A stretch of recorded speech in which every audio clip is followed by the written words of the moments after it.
Am I really going to be this vulnerable?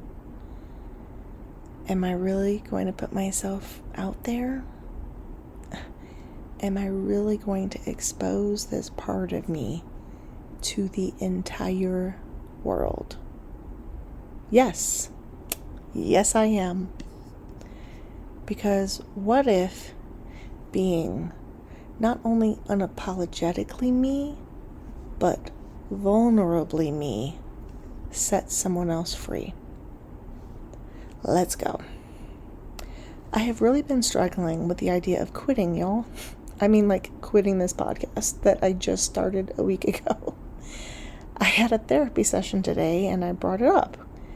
Interestingly, the fact that I'm doing the podcast was also my celebration, like my inner world transformation, the fact that I'm doing great work for me. So why am I struggling? Why is there a voice inside telling me to quit? So my therapist, who I will talk about in great detail on a later show, I'm sure. I'm really thinking I would like to spotlight her. And maybe it'll be a repeat of some of the things that I say, but her name is Rachelle McCloud. And we go way back. We actually went to the same church for years. In fact, we were traumatized by some of the same people. Well, at least one person, but that's a different story. This is about him. Ooh, should I name him? Should I say it yet? Maybe not. But if I did, I would do it unapologetically.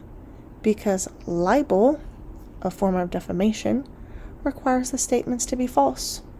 And if the statement is true, it is a complete defense against a libel claim, but I digress. Back to Rachelle. Let me say that some of the stuff that I talk about is not going to be for everyone, but it is for someone. And if you are that someone, or if you know who that someone is, I think you should listen to this with the intent to save it, to come back to it, earmark it, or whatever the podcast language is. But definitely share it, okay? So, Rachelle McCloud, you can actually find her in multiple places. So she's got a website, rachelmccloud.com. That's 2 L's and 2 C's. So RachelleMcCloud.com, rachelmccloud.com. And you can also find her on YouTube. There's tons of videos that you can look up. And there's this thing that I say, you'll thank me later, so I'll say you're welcome now. You're welcome. But for real, she's got tons of free content, okay? And I did her program. I started it, some years ago. I can't even think of what the number is. But on her YouTube channel, you'll actually find video of me and her. And it's called, it says how Melinda, let me just think. How Melinda transformed her life and wellness with inner world transformation. So check that out too if you want to see me and hear me laughing and talk about, just the different things that we went through in that 8-week program. But her website is a great resource too. She offers free content there as well. In fact, if you just sign up, send her your email address, she'll give you 3 modalities of healing. So I'll tell you, every time I have shared one of those modalities with someone, when I taught them how to do it and they went and did it on their own, every single time those people came back and said thank you and said that they had a positive benefit from it. So those 3 things are tapping, the daily energy routine, and, to be frank, my least favorite, the collarbone breathing exercise.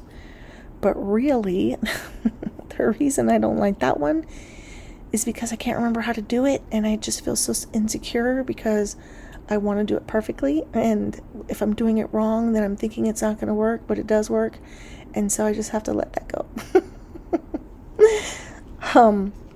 So anyway, you can do her 8-week program instead of like with a group the way I did it. You can do like a self-paced version. So each week you're sent the details, and if you're one of those people that doesn't need someone to hold your hand the way I did, if you're a self-starter, then that's the way for you. So it kind of builds on itself, and these tools help you combat anxiety, PTSD, trauma, all sorts of things. And she used a couple of those tools today, so it's pretty cool. So back to this idea of quitting. I shared I was fighting that thought, even though I was so excited that I'd actually done the hard thing of starting. And Rachel called what was happening dimming. So it shows up in ways where I would avoid doing the things that I want to do or need to do. Sometimes it shows up like I will get straight exhausted, have to climb into my bed and literally go to sleep. So she said this programming is acting like a team. It's team, let's get her to quit. And it's my job, my task, to escort Team Melinda go sit down someplace through the healing process or through the healing pathways. So her suggestion was for me not to quit. She said it's important for me to suck at this well. So there are things I don't suck at, right? But during the stage of starting something new, it's okay to suck. It's okay to get some of it wrong. And while I'm doing all of that, including getting some of it wrong, I should do all of that well. That's definitely a repetitive motto. So I'm going to dive deeper into what my assignment was, and I'll circle back to defining and giving examples of dimming. So I think the task that I was doing is called brain mapping. But what you do is you take a phrase and you just run with it. So it's a half sentence or a half question where you will fill in the blank. I actually really like this one. So I was on my computer and it was really easy to copy paste the first half of the sentence and then fill in the rest because I'm a fast typer. So I want you to know this assignment, it's not just like for therapy. It's for literally anything that you might consider wanting to do in your life. Like if you've ever done a pro-con list, this is for you. Like if you got a lot out of that. So for instance, I would break up with so-and-so, but, or I would quit my job, but, I would start a new career, but, I would stick up for myself, but, you get it. Just fill in the blank. You just keep saying it, or writing it, and it will open up stuff within you, like deep within, and then from that list that you've made, you determine which one of those is like the hardest hitter, the hardest punch to your gut, and you reframe that sentence. So my sentence starter was, I would not quit the podcast, but. So I'm going to take some time right now. This is going to be probably a long episode, so buckle up or pause and come back. But here you go. I would not quit the podcast, but I've already shown I can do it, so it's okay to stop. But it's going to be too much once the kids start school and all the other demands I'll have with the tree service business come up. But it's clear that some people don't like me, and don't want to hear what I have to say. But I'm not getting instant viral success, so therefore I'm not good enough. But I just can't reach the people that matter unless I do go viral. But it might be used against me one day. But the government will know stuff that again will be used against me one day. But I will be recognized as a dissenter. Please see previous 2 I wouldn'ts. But people I don't want to know me will intimately know me. But so many people are going to judge me. But so many people will find reason to hate me for stepping out. But it will be known that I'm overcoming fear and more attempts to silence me will come. But having this out loud platform could harm my family or me. But maybe it's not the right time. But so many other people do it better. But some people think I'm not a good podcaster. But there are people wishing for me to fail. But I'm going to say something that will definitely offend people, and I might be internet dragged. But I'm going to say something that will definitely offend people, and they will be mad at me. But I'm going to say something that will definitely offend people I love, and they will be hurt by me. And then I started saying the sentence a little differently. I wrote, I would not quit the podcast, but if I do, which was giving me permission to, right? But if I do, I can focus on the stage of my life of being a stay-at-home mom. But if I do, I can focus on my book. But if I do, would that be so bad? But if I do, there will be less people concentrating on me. But if I do, there will be less people energetically hoping I fail. But if I do, I'll move on to some other thing to start. But if I do, it'll just be the proof that is rearing its ugly head at me that I am in fact a quitter. But if I do, everyone else that wishes me harm would be satisfied and put their attention elsewhere. But if I do, I won't have to be bold. I could be silent, unseen. But if I do, I won't have to offend, hurt, or make waves.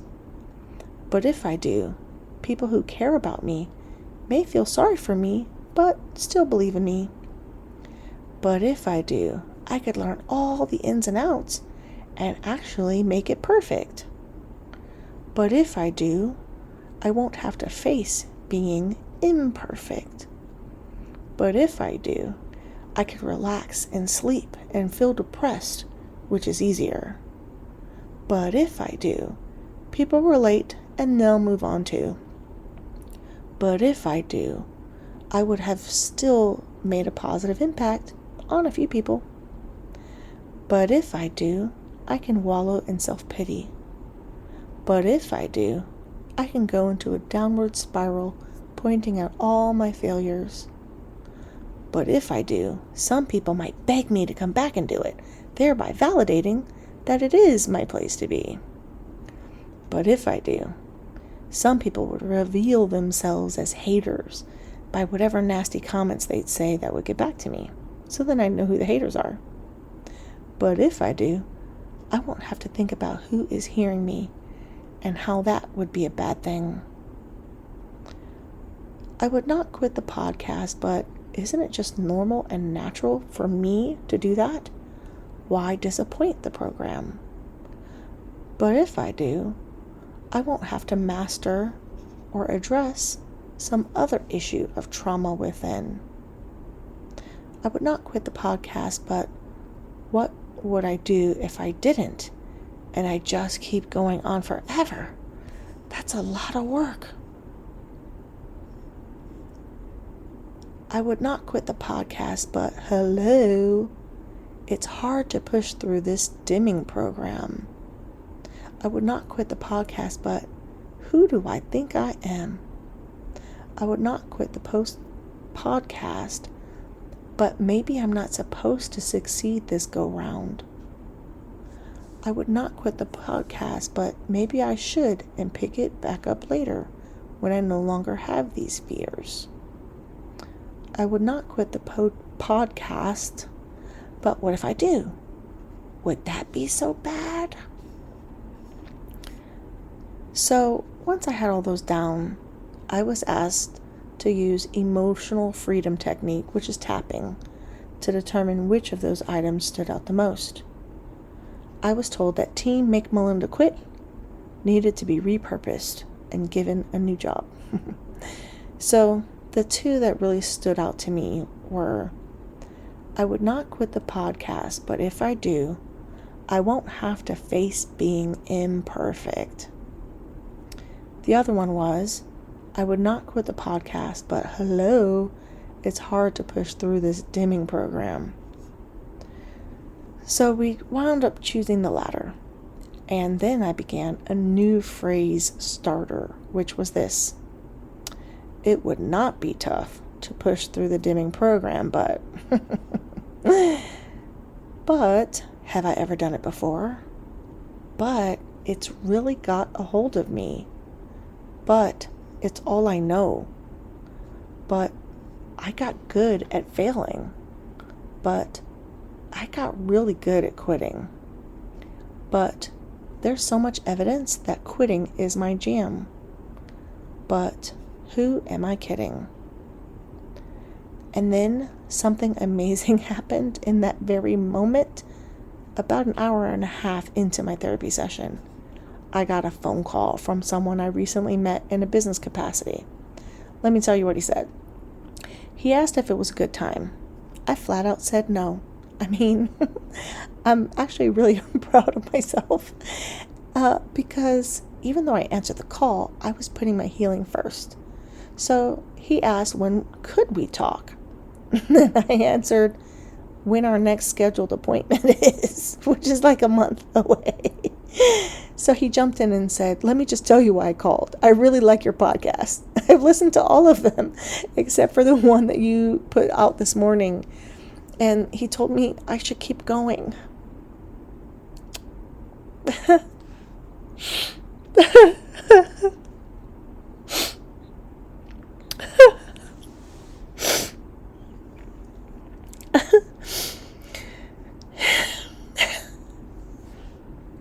I'm just thinking about that timing as I was writing out all the reasons why I could and should give myself, the permission to quit. I get a call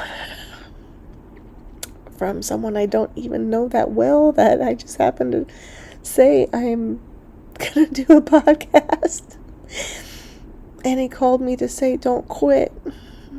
It's so beautiful, and it's divine timing. And I told him what I was doing and he put my question back to me, that what if being unapologetically me set someone else free? But then he added, if quitting was what I had to do, then do it. But until I did, he would be a fan. Thank you. Thank you for calling me. Thank you for saying that. Thank you for encouraging me. Thank you for being a voice of reason amongst the echoes in my head. Thank you. Well, I clicked back over to my Zoom call and I had written, so do I even continue with this? It would not be tough to push through this dimming program thing, but I decided, yes, let's go ahead and push the team quit people the hell out of Dodge. And I kept going. But what I found was some of the stuff that I was saying didn't even have like any power. It was like I was just making stuff up. So some of what I wrote was, it would not be tough to push through this dimming program, but being selfish matters too. And I wrote, haha. But there are other things I can concentrate on. But what will be, will be. I couldn't remember how to spell c'est la vie. Okay, but I have claimed it is too tough, so there you go. Now there is one that was real, and it would not be tough to push through this dimming program, but it really freaking is. I may or may not have used a different word there. It would not be tough to push through this dimming program, but it is ingrained within. It has already been running things. But do I even know how? My current weight says otherwise. But can I succeed? But won't I just fail anyway? But maybe I'm supposed to fail. But do I even want to? But isn't it easier to just? But then what else could I complain about? But what else would I do with my time? But if I pretend it is, I will not have any excuses. It would not be tough to push through this dimming program, but if I pretend it is, I will not have to step into my greatness in a bigger way. But if I pretend it is, I will not have to fall so hard from a higher height. But if I pretend it is, I won't have to face the years of my not pushing through. But if I pretend it is, I won't have to face the fact that I've wasted years, decades of my life. But if I pretend it is, my success won't make such a huge shift as to uproot everything. Now that one was a really silly thing, because the uproot, what I imagine that uprooting look like is, like, I don't know, a much bigger house. The car of my dreams. Money in the bank account that's already posted so that I could travel with my family all over the world. How dare I uproot my family into that experience? Oh my goodness. But if I pretend it is, I won't hear people say, you should have done this sooner. But if I pretend it is, I can hide. But if I pretend it is, I can focus on other people. But if I pretend it is, I can continue to put myself last. But if I pretend it is, I can keep up what I know. If I pretend it is, then I can continue to feel sorry for myself. But if I pretend it is, I can continue to get fat. But if I pretend it is, I could self-sabotage everything. But if I pretend it is, and I never got it out because Rachel checked in with me. And so the thing that really stuck out in that list was probably the truest thing, which is, if I pretend it is, I will not have to step into my greatness in a bigger way. And so she reframed it and gave me a new phrase, and this is the last one, though I am not apologizing for how long this is. So, the new phrase is, it would be wonderful to step into my greatness, but is it greedy to want more? But who will I leave behind? But will my kids get spoiled? It would be wonderful to step into my greatness, but will I lose it all? It would be wonderful to step into my greatness, but will more people dislike me? It would be wonderful to step into my greatness, but will I get a big head? So I don't have more because the end of our session was approaching, but she asked me to continue to ask, to continue to state these sentences and fill in the blank in order to get whatever programming that's locked in my brain out of there for good. This will be my mental push-up to tap, to inquire, to dig deep. And I plan on doing it. I'm going to do it. I'm going to do it. And then I'm going to tap through it. And I'm going to do it again. And then I'm going to tap, tap, tap. And I'm going to hang with it until I'm bored. Because at that point, excuse my yawn. My bad. When I'm bored, that programming is probably done. So, I'm going to ask you a question. Do you ever dim your light? Do you have a loved one who always self-sabotages? Do you know someone who cannot take a compliment? Who self-deprecates when describing themselves? Let's get into what it looks like and why it comes up. So dimming is when a person unconsciously suppresses their light, their voice, gifts, truth, or power in order to feel safe, accepted, or unharmful to others. It's a self-protective adaptation that often comes from childhood trauma or neglect, narcissistic abuse or emotional control, spiritual, cultural, or gender conditioning. Things like, don't be too much, or be nice, stay small, you're too emotional.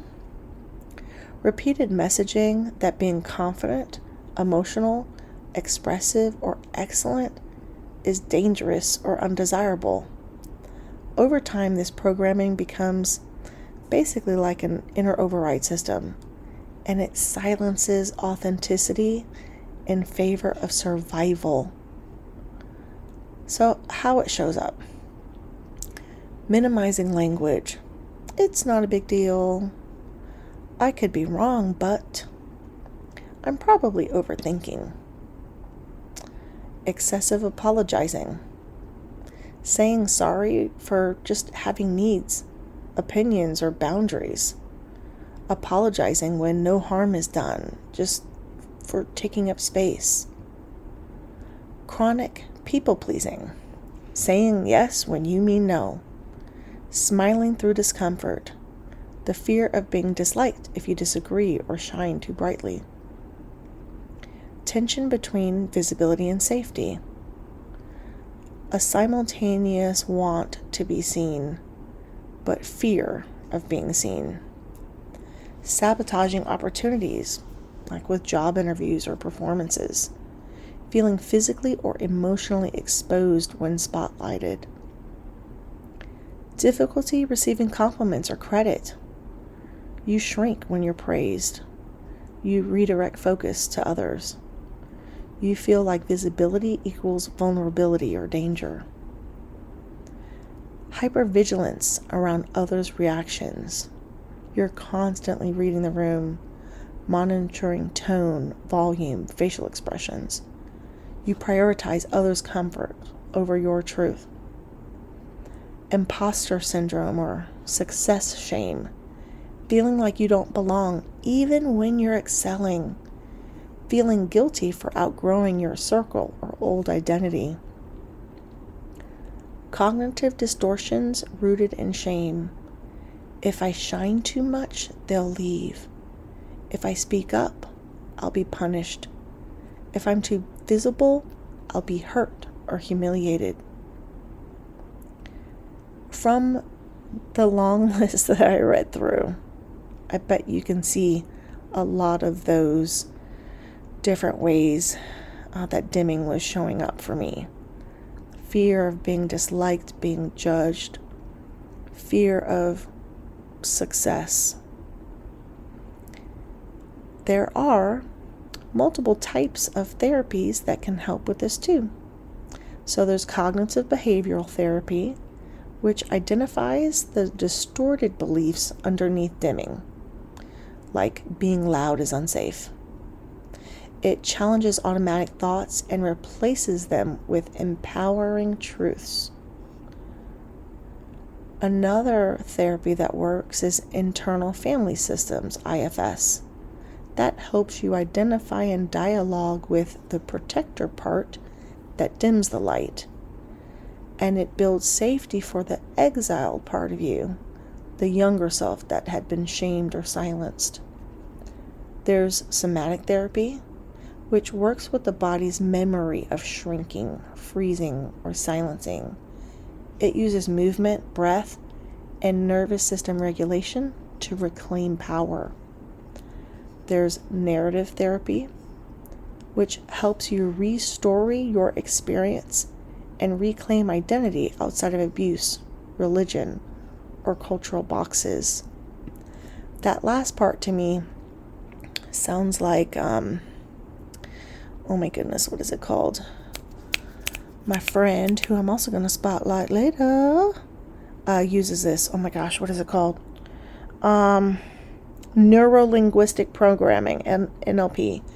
So with that, like, instead of someone saying, oh, my parents didn't speak my love language, and so we were like two ships passing in the night, and I was about words and they were about action, and so I didn't feel loved and they didn't feel loved. You retell it, so like, if you grew up not feeling loved, not feeling seen, you would probably do a whole heck of a lot to make sure you knew all of the love languages. And in a relationship, you might do all of the things so you would hit all of the love languages. You would be getting gifts. You would be giving compliments. You would be spending time. You would be doing the physical touch thing, the hand holding, hugging. You would be all of the things,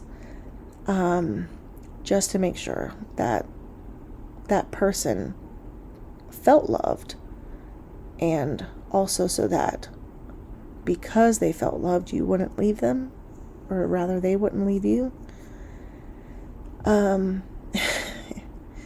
But you can reframe the story of woe is me and say,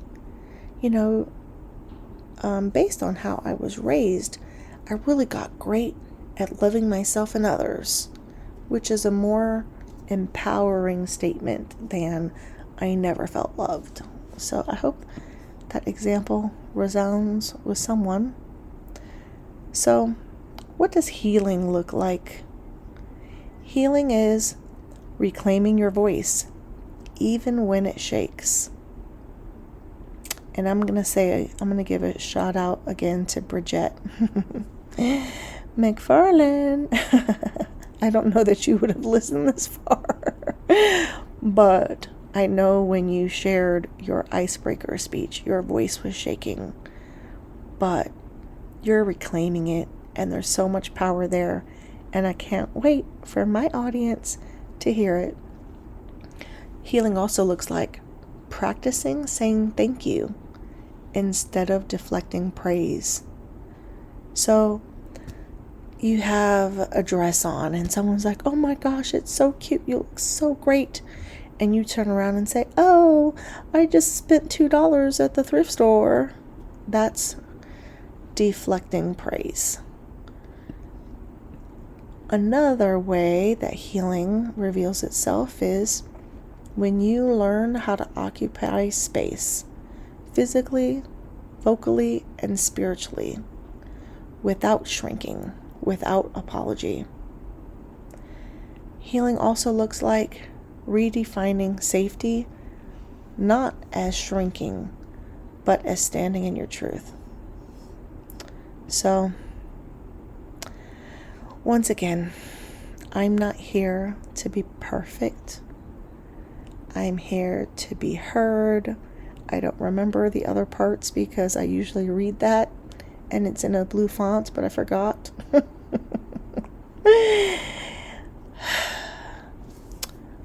I hope this has helped. I hope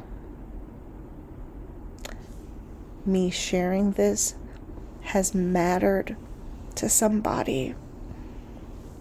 I hope that this vulnerability, this exposure has helped some part of you feel safe, feel seen, feel heard, feel validated, feel less alone.